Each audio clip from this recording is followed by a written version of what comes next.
Hello friends, നമസ്കാരം. ഞാൻ Nithu. Welcome to Nithu Indo-Italian dishes. ഇന്ന് ഞാൻ ഉണ്ടാക്കാൻ പോകുന്നത് നമുക്ക് എല്ലാവർക്കും നൊസ്റ്റാൾജിക് ആയിട്ടുള്ള ഇലയട.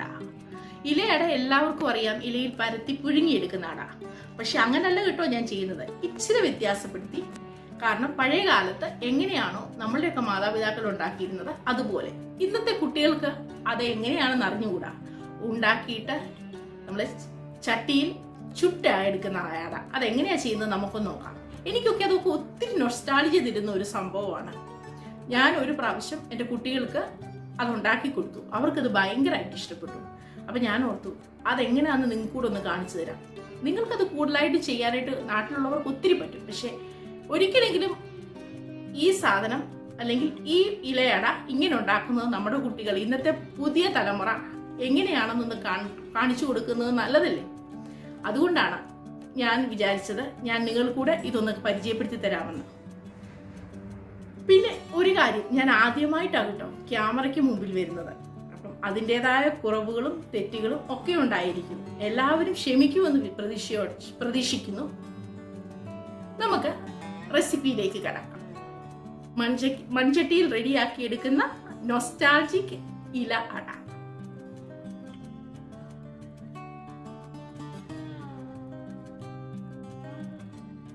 സാധാരണ എല്ലാവരും ഇലയട പുഴുങ്ങിയാണ് എടുക്കാറുള്ളത്.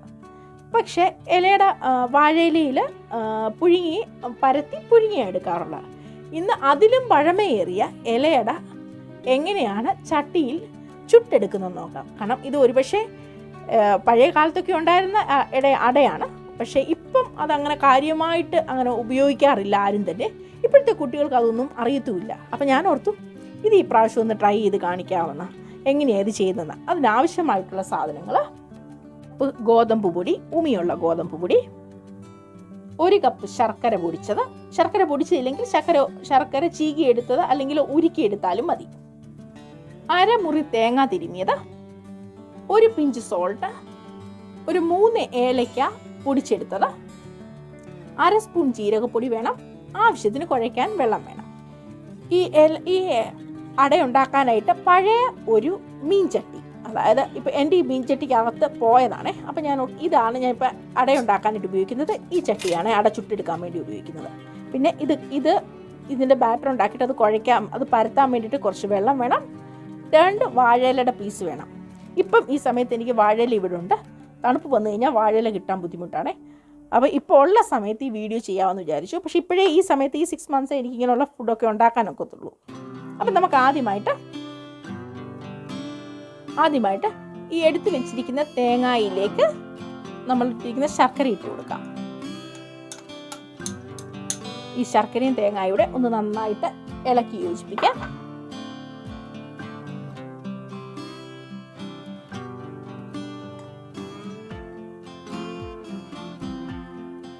യോജിച്ചിട്ടില്ല.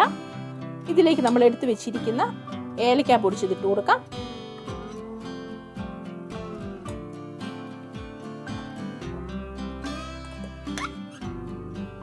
ഒരു ഞുള്ളി ജീരകപ്പൊടി ഇട്ട് കൊടുക്കാം. നന്നായിട്ട് മിക്സ് ചെയ്ത് യോജിപ്പിക്കാമേ. ഏലക്കായും ജീരകപ്പൊടിയും ഉപ്പും എല്ലാം കൂടി ഇട്ട് ഇതൊന്ന് നമുക്ക് നന്നായിട്ടൊന്ന് കൈകൊണ്ട് ഇളക്കി യോജിപ്പിക്കാമേ. ഇതിലേക്ക് ഒരു ഞുള്ളി ഉപ്പിട്ട് കൊടുക്കാം. മധുരം ഒന്ന് ന്യൂട്രലൈസ് ചെയ്യാൻ വേണ്ടിയിട്ട്. എടുത്തു വെച്ചിരിക്കുന്ന ഗോതമ്പ് പൊടിയിലേക്ക് നമുക്ക് ആവശ്യത്തിന് ഉപ്പിട്ട് കൊടുത്ത് ഇതൊന്ന് ആദ്യം കൈ കൊണ്ട് തന്നെ ഇളക്കി യോജിപ്പിക്കാമേ.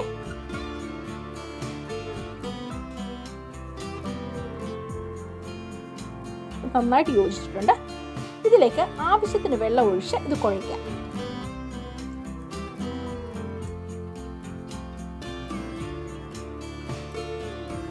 അടയ്ക്കാകുമ്പോൾ ഇച്ചിരി നീട്ടി ഉണക്കി തുടച്ച് വെച്ചേക്കുന്ന വാഴയിലയാണ് ഇത്. ഇതിലേക്ക് നമ്മൾ കയ്യിൽ നിന്ന് ഒരു പോർഷൻ മാവ് എടുത്തിട്ട് കൊടുക്കാം.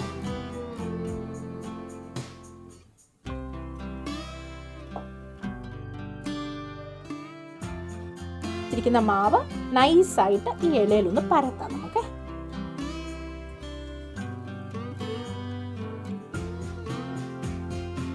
ഇടയ്ക്ക് ഇങ്ങനെ വെള്ളം ഒന്ന് തൊട്ട് പരത്തണം. ഇതിപ്പം നാട്ടിൽ ഉള്ളവർക്കും ഇപ്പം ഇത് നന്നായിട്ട് ഏജ്ഡ് ആയിട്ടുള്ളവർക്കൊക്കെ നന്നായിട്ട് അറിയാവുന്ന കാര്യമാണ്. ഇപ്പം ഞാൻ ഓർത്ത് ബിഗിനേഴ്സിന് ഇത് നല്ലതാണല്ലോ.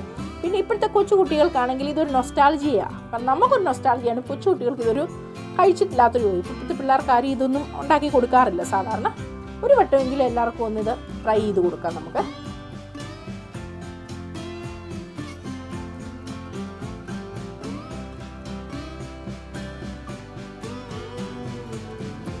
ഇപ്പോൾ ഇത് നൈസായിട്ട് ഞാനിത് ഈ ഇല പരത്തി എടുത്തിട്ടുണ്ട്, വാഴയില. ഇനി നമുക്ക് ഒരു ലെയർ തേങ്ങായും ശർക്കരയും കൂടെയുള്ള ഈ കൂട്ടിങ്ങനെ വെച്ച് കൊടുക്കാമേ.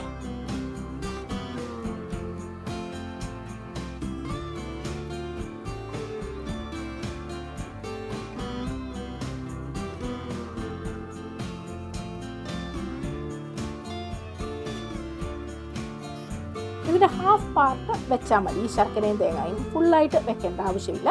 അപ്പോൾ നമ്മളിത് മടക്കുമല്ലോ, അപ്പോൾ അതേൽ ഓൾറെഡി ഇത് വന്നോളൂ. ഇനി നമുക്കിത് മടക്കാമേ. ഒത്തിരി പ്രസ് ചെയ്യേണ്ട, മടക്കിയിട്ട് ഇതിങ്ങനെ മാറ്റി വയ്ക്കാം. ഇതുപോലെ തന്നെ അടുത്ത ഇലയിലും ഇതുപോലെ തന്നെ പരത്താം. അപ്പം ഈ വൃത്തിയാക്കി വെച്ചിരിക്കുന്ന നല്ല ഇലയിലോട്ട്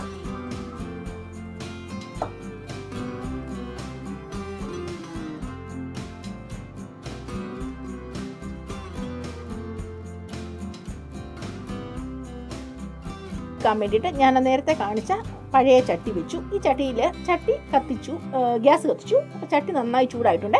അപ്പോൾ ഈ ഇല അതിലൊട്ടി പിടിക്കാതിരിക്കാൻ നമുക്ക് ഒരു തുള്ളി വെള്ളം ഈ ചട്ടിയിലോട്ട് ഒഴിച്ചു കൊടുക്കാം. അന്നേരം തന്നെ നമുക്ക് എന്നിട്ട് കയ്യിലിരിക്കുന്ന അട അങ്ങോട്ട് വെക്കാം. ഇനി ഇതിൻ്റെ പുറത്തോട്ടും കൂടെ കുറച്ച് വെള്ളം ഇങ്ങനെ തളിച്ചു കൊടുക്കാം. എന്തിനാണെന്നറിയാമോ? ഈ ഇലയിൽ ഈ ചട്ടിയിൽ ഇത് ഒട്ടിപ്പിടിച്ച് പോകാതിരിക്കാൻ വേണ്ടിയിട്ടാണേ. എണ്ണയല്ല, പച്ചവെള്ളമാണ്. ഇനി നമുക്ക് ഇതൊരടപ്പ് വെച്ച് ചെറു തീയിലിരുന്ന് വെന്ത് വരട്ടെ.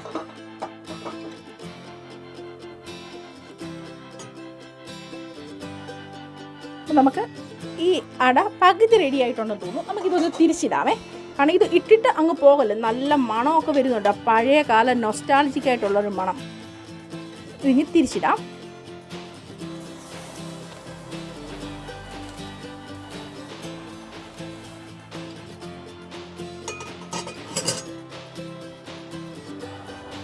ഇത് വെന്തിട്ടില്ല, ഒരു സൈഡ് ചെറുതായിട്ടൊന്ന് മൂത്ത് വന്നിട്ടേ ഉള്ളൂ. ഇപ്പം അടുത്ത സൈഡൂടെ കിടന്ന് ഒന്ന് വേകട്ടെ.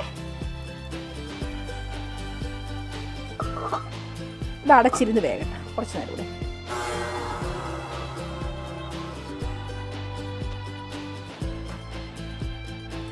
ഇപ്പം നമ്മുടെ അട ഓൾറെഡി മറ്റേ സൈഡും വെന്ത് വന്നിട്ടുണ്ട്. ഇത് നമുക്കിനി ഒരു പാത്രത്തിലേക്ക് എടുക്കാമേ.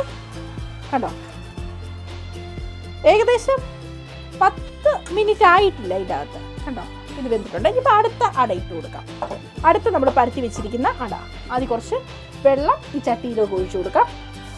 അത് വറ്റിപ്പോകും, സാരമില്ല. അതിലേക്ക് തന്നെ അടുത്ത അട ഇട്ട് കൊടുക്കാം. ഇതിൻ്റെ സൈഡിൽ കൂടെ കുറച്ച് വെള്ളം തളിച്ചു കൊടുക്കാം, ഇത് ചട്ടിയിൽ പിടിക്കാതിരിക്കാനായിട്ട്.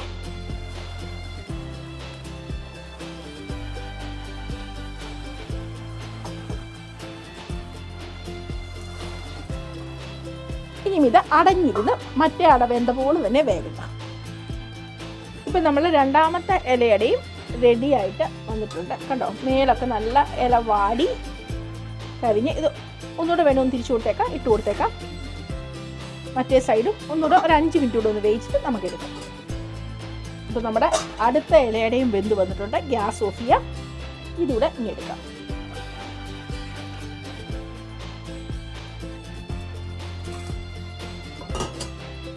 ഇനി നമുക്കിത് ഒരു സെർവിങ് പ്ലേറ്റിലേക്ക് മാറ്റാം. ഇപ്പം ചട്ടി ചുട്ട ഓട്ടട രണ്ടും ഞാൻ ഒരു സെർവിങ് പ്ലേറ്റിലേക്ക് ആക്കി. നമുക്കിനി ഇതൊന്ന് കട്ട് ചെയ്ത് നോക്കാം ഇതെങ്ങനെ വന്നിട്ടുണ്ടെന്ന്.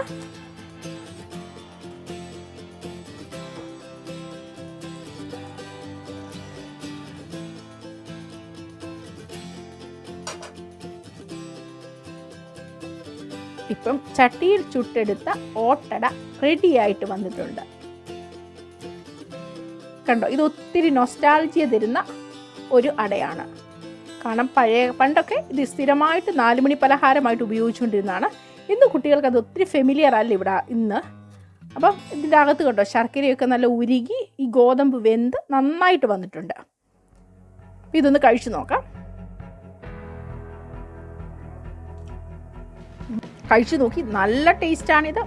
ഇത് ടേസ്റ്റ് തന്നെയല്ല, എനിക്കൊക്കെ ഒത്തിരി നൊസ്റ്റാൾജിയ തരുന്ന ഒരടയാണ് ഓട്ടട. ഇത് ചട്ടി ചുട്ടെടുക്കുമ്പോൾ ഇതിൻ്റെ അകത്ത് എണ്ണമയോ ഒന്നും വരുന്നില്ല. ഒത്തിരി ഹെൽത്തിയാണ്. ശർക്കരയാണ് നമ്മൾ ഇതിൻ്റെ അകത്ത് ഉപയോഗിച്ചിരിക്കുന്നത്. ഫ്രഷ് തേങ്ങ ചിരവിയതാണ് ഇട്ടേക്കുന്നത്. എല്ലാം കൊണ്ടും ഹെൽത്തി ആയിട്ടുള്ള നറിഷ്ഡ് ആയിട്ടുള്ളൊരു നല്ലൊരു സൂപ്പർ 4 മണി പലഹാരമാണിത്. ഇതെല്ലാവർക്കും അറിയാമെന്ന് ഞാൻ വിശ്വസിക്കുന്നു. പക്ഷെ അറിയാൻ പാടില്ലാത്ത പോലെ ഇതുപോലെ പുഴുങ്ങിയെടുക്കാതെ ഇതുപോലെ ഒന്ന് ചുട്ടെടുത്ത് നോക്കിക്കേ, ഭയങ്കര ടേസ്റ്റാണ്. നാട്ടിലുള്ളവർക്കൊക്കെ ഓൾമോസ്റ്റ് അറിയാം, പ്രായമുള്ളവർക്കും അറിയാം. അപ്പം പുതിയ തലമുറയ്ക്ക് ഇതൊരു പുതിയ അറിവായി തീരട്ടെ.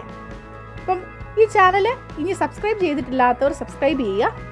അപ്പം അടുത്ത ഒരു വെറൈറ്റി ഡിഷുമായി വരുന്നിടം വരെ എല്ലാവരും ടേക്ക് കെയർ. Bye bye.